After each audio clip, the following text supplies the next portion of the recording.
What up, YouTube? I want to blow this beautiful sunrise out. So here we are. This is how bright these things are. We're at f11, ISO 100, and at 50 shutter speed. And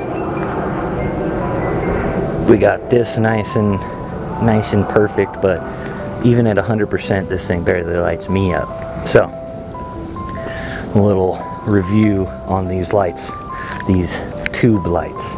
They're good lights. They work for accenting and stuff like that, but they're not gonna be bright enough or last long enough to balance out from a heavy light like the sun to where we're at now. But typically I would shoot with my face towards the sun and the other way around from where we're at, and we wouldn't have to do this. But just to show you, this is at 100% max light. It won't beat out the sun, so don't think that you're gonna do that. I mean, you can kind of highlight yourself and nice, but you're gonna have to have it pretty damn close for it to work. If you move it out here, dark, too dark.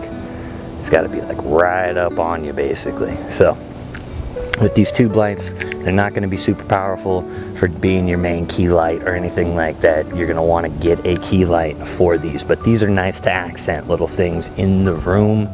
I do use them for the podcast to kind of light myself, but we also have main lights, and there's no other light for me that I'm using as a key light other than two of these. And then you can kick them at about halfway. But at 100%, this light is only going to work for about an hour, and then it's done. Anything less than that at 100%, you're gonna get quite a bit of time and use out of these things. So they are good for 40 bucks. You can't really complain. You can't really complain. It's a good price. You can connect them all together. They're magnetic. Good light. We are out here at the Palisades Park. Beautiful sunrise. Didn't think I was gonna even make it for sunrise, so we're gonna do this while the sun rises. Trying to get some more collabs going with some photographers here soon, and setting up a shoot with another model to do some more photography with them, trying to get more people portraits and like fantasy style photos. So I'm trying to build a mood board to do this kind of fantasy shoot with one model who I'm not going to name here, but you will meet in the near future, hopefully, if all things work out. So that's something that I have on my list of things to do today, is to make sure that we get that going. Is this even picking me up? I hope it's picking me up. I hope there isn't a whole lot of background noise either. Looking at getting some new mics here shortly, and that will be fun. So stay watching for that review video on some DJI style microphones that I'm planning on picking up here soon.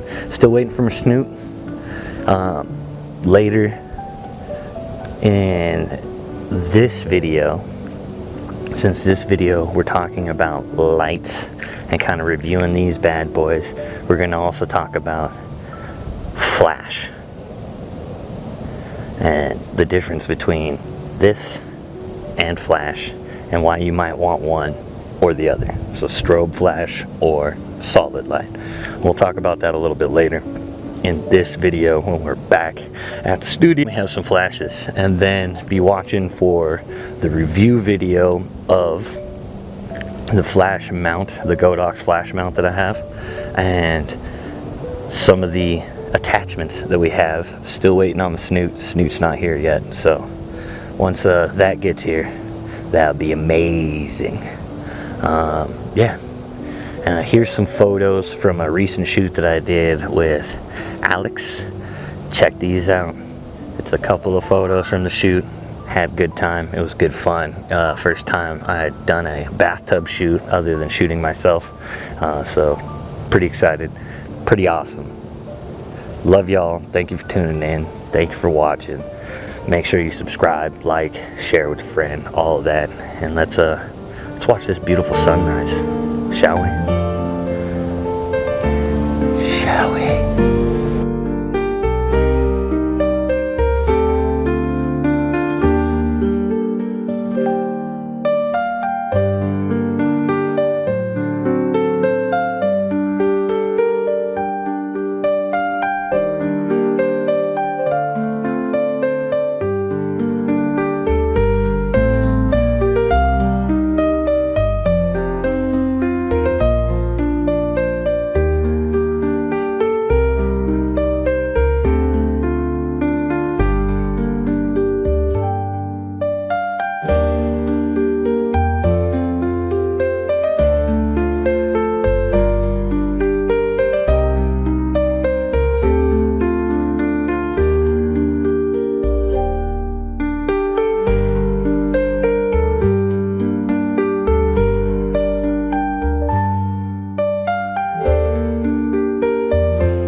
Alright, we're back at the studio. Anyway, let's get some light on the subject. Hello. The camera settings for this little experimental to show you the difference in these lights. Camera is set at shutter speed 50, f-stop 3.5, 24 millimeter, and ISO is 800, which is native on the R5. This is the tube light we had earlier. Remember this bad boy and the beautiful sun? So this is at 1% right now. It's sitting at 1%. At 1%. If we turn on the big light, this is now on and at 1%. This is on and at 1%. This is on and at 1%. So 1%, even without a grid, I would say this is brighter at 1%, the tube light, than this. But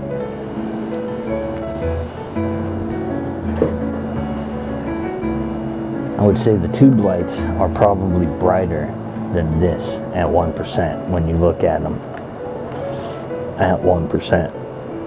But once we kick this up to maximum,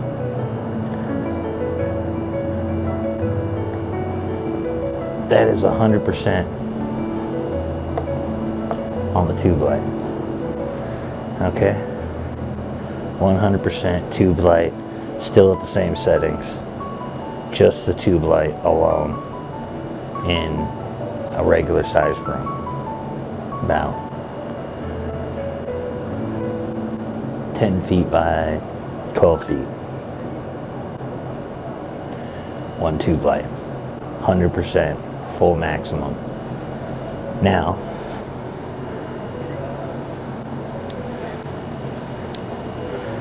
cut off.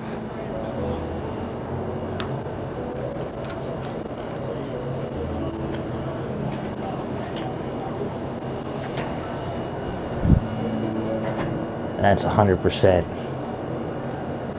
with the grid on these. So once you get past a certain power threshold, the panels are going to kick out more and work better as a key light than these. But these in a small room will work pretty good. They just aren't going to beat the sun. Neither would these. These don't beat the sun either, 100%. I've tried.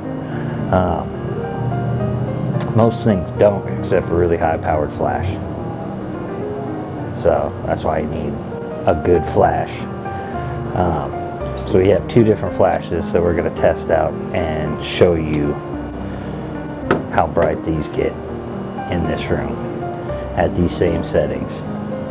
Okay, so we're going to take a couple of photos, go over the photos, and as you can tell, they're way brighter.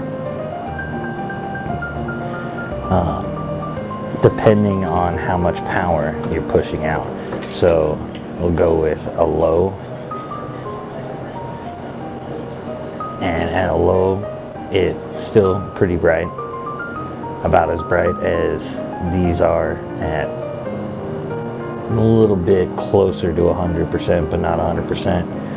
And then if you add a snoot and direct the light, you're going to cut the light down quite a bit on that flash.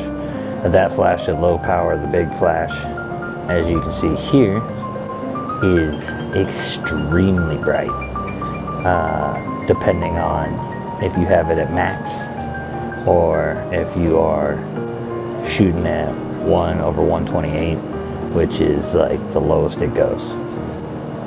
Yeah. And then 1/1 is the brightest it goes. And as you've seen the difference between the two, gets real bright, it can get pretty dim. Flashes are real good for stopping motion. Direct light, good for video. This is a little too bright.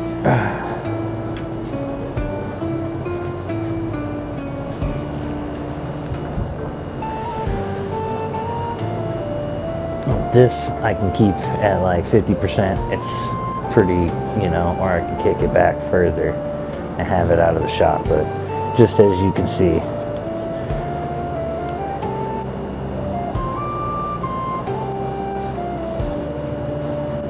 these little things are pretty bright. Indoors they work great.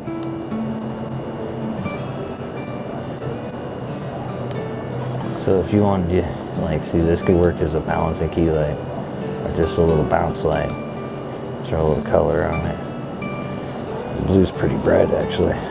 That's at 6%. That's 1%. Nice little accent. So that's the idea. You've seen the flash, you've seen everything. Those are the settings, so if you want to replicate and give it a test out on your own equipment and see what kind of results you get. These are all cheaper lighting systems. I think I got the 2 square panel lights for 120 bucks on Amazon, and these are $40 a pop. Good light, great little piece for your kit. Get a couple of them. Nice to put in corners or on shelves or something like that. Little accents above a doorway. Something just to give you that little bit of extra spice. I appreciate you guys getting up early with me and going and seeing this sunrise. Beautiful out here in the Spokane area. Appreciate y'all for tuning in. Thank you for all the new subscribers. Thank you to everybody that's tuning in and sharing and liking and commenting. I appreciate y'all. If you guys have any questions or things you want to see, let me know down in the comments. Make sure you like, subscribe, do all that cool jazz. It helps with the algorithm. I know you guys hear that from everybody. It's true. It's a forced thing. So you can thank the YouTube Gestapo. Appreciate y'all. Much love. Have a good night. Stay classy.